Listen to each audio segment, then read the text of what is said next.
I'm Snow, and this is Gas and Go. All right, welcome to Gas and Go with Snow. All right, take a look around real quick. Look around here, and we are at Barona Dragways for Race Wars. All right, but now, with that being said, you see a lot of new and emerging technology, especially when it comes to racing. So right now, we're gonna talk to my man Diego. All right, Diego, how you doing today, brother? No, thank you very much for having me here, man. I appreciate it. No worries, man. You got some cool stuff going on. So I saw this, and when I saw you come around, I was like, man, you got that thing leaning for 3 wheels. So tell me a little bit about this. What's the name of your company, and tell me about the bike. So there's a homegrown California company called Xoto, Xoto Inc.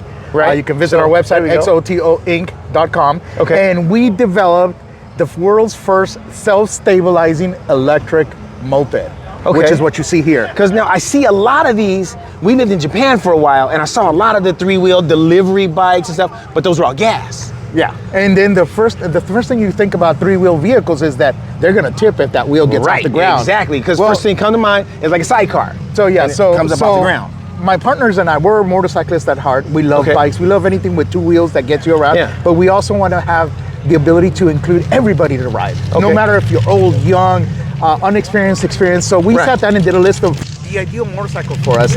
And luckily, one of our partners is a vehicle designer by trade, and he patented a leaning mechanism that you see on this bike.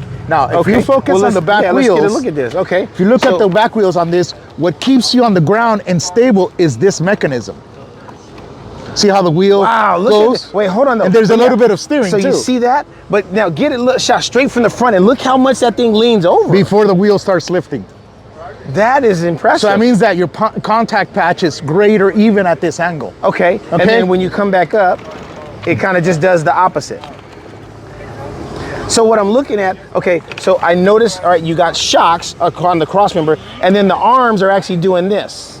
There you go. So yes, and we have a full patent on that technology, on this whole leaning mechanism, which we now implemented as our first showcase vehicle. We've had stand-up scooters before, which swayed. We've had even 4-wheel leaning cars made.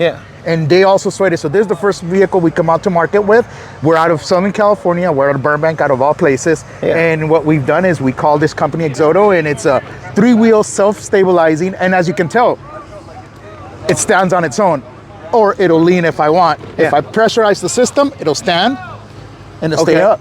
So imagine going to a stop sign, you hit the brake, you don't have to put your feet down. Oh, and all you do is just lock that bad boy right there. Just hold the brake down. And if you hold the brake, it just stops. It'll stand up. Okay. Now, well, let's talk about the nuts, bolts, and screws here. So we have, so it's a front-wheel drive vehicle. As you can tell, there's a 3,000-watt front hub motor, which is being powered by two 2.3 kilowatt batteries, which give you a maximum range of 90 miles at 45 miles per hour, which is the vehicle's top speed. Well, let's check out the battery. So, one second here. There you are. You have room for 2 batteries. One at a time or 2, all that slides off, or you can charge it directly on the vehicle. So you can take the battery off if you don't live or if you live in an apartment, don't have the ability to charge. So you can just take this guy out. So it's real simple. Take it in the house. Do this. Charge it on a wall socket. Take it out. Charge it like you do your cell phone. Put it back in here, and you're ready back for 45 miles. If you have 2 of them, you can carry both of them, and you got 90 miles. So now, would you ride the 45 miles on this guy? And then just unplug it and plug in the other battery? That's all you got to. That's what you got to do. So you wouldn't daisy chain. You wouldn't daisy chain them. No, they're separate. They're separate mechanism. That's the way we have it. Ideally, in the future, we're thinking about a battery swap kiosk. So you have these kiosks parked all over the city. All you got to do is go swap a kiosk. Boom. Now, I ride a Harley. I ride a Hayabusa. So is this difficult to ride? This is the simplest thing. We've done trade shows with this. We did Electrify Expo where you and I met originally. Yeah, we met at Electrify. We had over 150 people ride it with Class C driver's license. A lot of them barely knew how to ride Class C. Just a car. Here in California, a car. You got to register, tag it, and license it because it's a fully DOT compliant vehicle. We had over 150 people ride, 0 accidents. It's that simple. All you got to do is throttle and go. Hit the brake and it kills the motor. Put the kickstand that kills the motor. So I want to try it. It's anybody know. We'll be more than happy to get you on it, and if you want, let's do it now.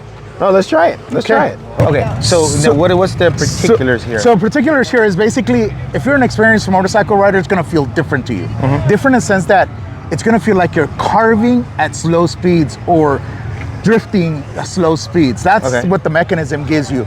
To the untrained person, it's gonna kind of feel more secure for them. So your gut feeling to lean is to get your foot ready to kind of, because you're gonna fall with this, just go with the lean.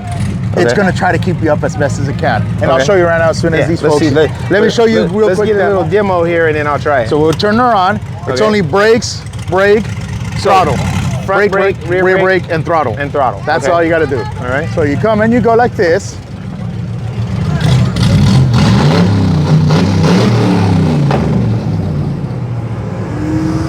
Oh yeah, that's some serious lean on that thing.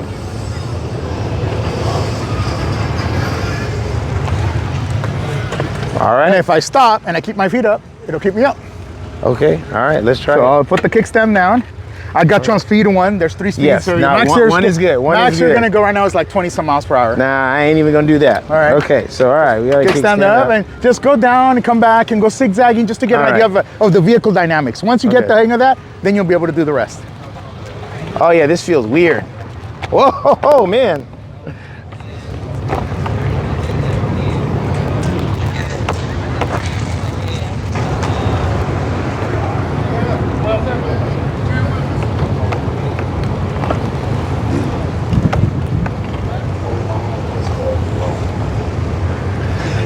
I totally understand what First you're talking impression about. of the vehicle dynamic.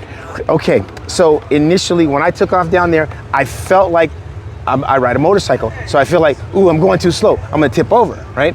And then in my mind, I'm saying, you know what? He said, just go with it. And so I was like, well, if I fall down, I fall down. So I just kept my feet up and I made that turn and I turned so tight coming back.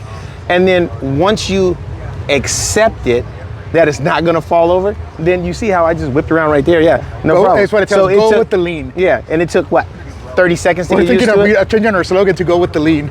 Yeah, no, I mean you should, because as a motorcyclist, it's counterintuitive to do that. So but no, it totally works. Like I said, it's a tricycle, which means down there, anybody can ride it. I didn't feel like I was gonna fall over.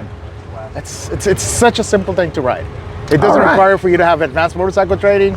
Yeah. As long as you know how to take a throttle and know the rules of the road, you're ready to go on this. Well, hey, you know what?